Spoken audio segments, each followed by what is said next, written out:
Clearly, there is a lot of uncertainty in the global economy. We have China, we have the US elections, we have the situation in the UK, and many other factors that make investors very, very nervous.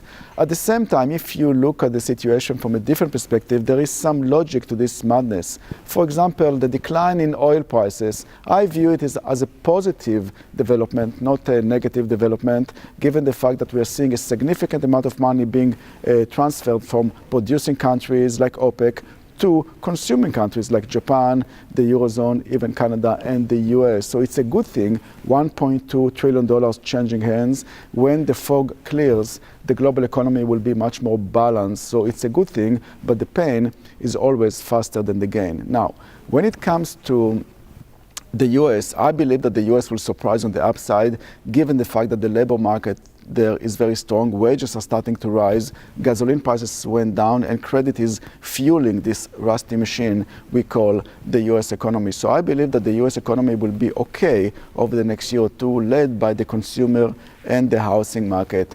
Having said that, it seems that the Fed in the US is unlikely to raise interest rates in any significant way. I see interest rates rising very, very slowly in the US during the next 12 to 18 months. In Canada, rates will be rising even more slowly, given the fact that the Bank of Canada would like to see the dollar going down. So whatever they are doing is designed, I believe, to lower the value of the dollar. So monetary policy is unable to lift the economy. That's why fiscal policy is entering the picture. If the Fed is going to move once or twice this year, the Bank of Canada will not touch interest rates until maybe late 2017. Now, that's very important because the housing market as a whole and as a society, we became extremely sensitive to the risk of higher interest rates. This market will be tested when interest rates start rising. That's the bad news. The good news is that interest rates will be rising very, very slowly. In Canada, probably not rising until late 2017, if at all.